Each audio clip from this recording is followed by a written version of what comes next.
एक बार की बात है। दो बकरियां थी और दो मैदान थे घास के। एक बकरी एक मैदान में घास चर रही थी और दूसरी बकरी दूसरे मैदान में घास चर रही थी।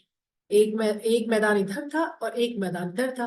बीच में एक नदी बहती थी और उस नदी के ऊपर था एक पुल।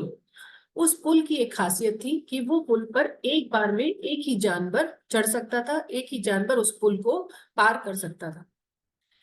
बकरियां अपनी अपनी तरफ के मैदान की घास चर के जब थोड़ा थक गई तो उन्हें पुल क्रॉस करके दूसरी तरफ जाने का मन किया। अब दोनों एक ही समय पर दोनों बकरियां पुल के लेफ्ट और राइट में पहुंची। दोनों ब्रिज क्रॉस करने लगी। तभी बकरी ने देखा एक बकरी ने देखा दूसरी बकरी आ गई है क्रॉस करने के लिए, दूसरी ने देखा पहली आ गई है।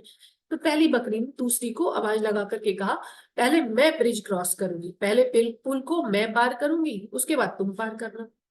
दूसरी बकरी को भी गुस्सा आया, उसने बोला ऐसा क्यों, तुम क्या स्पेशल हो, पहले मैं पार करूंगी फिर तुम पार करना।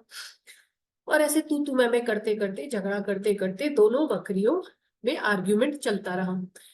आर्ग्यूमेंट करते करते जब थोड़ी देर हो गई तो उन्होंने देखा कि वो लड़ते लड़ते ये बात भूल गई कि वो लड़ते लड़ते एक एक कदम बढ़ाते हुए धीरे धीरे बढ़ाते हुए वो पुल के बीच तक पहुंच चुकी है।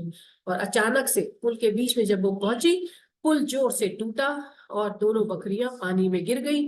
नदी के पानी में दोनों बकरियां बह गई। ना पहली बकरी आ, दूसरे मैदान तक पहुंच पाई और ना दूसरी बकरी पुल क्रॉस करके पहले मैदान तक पहुंच पाई। दोनों ही दोनों ही जो चाहती थी वो नहीं कर पाई। तो लाइफ में भी हम बहुत सी ऐसी स्थितियों में होते हैं जहां पर हम अपने सोचने का कार्य अपनी बुद्धि से नहीं बल्कि अपनी ईगो से करते हैं।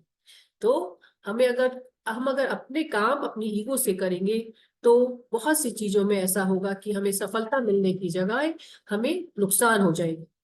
तो आइए आज से जो है कोशिश करें कि हम जब भी किसी स्थिति में हो तो अपनी बुद्धि से सोचें और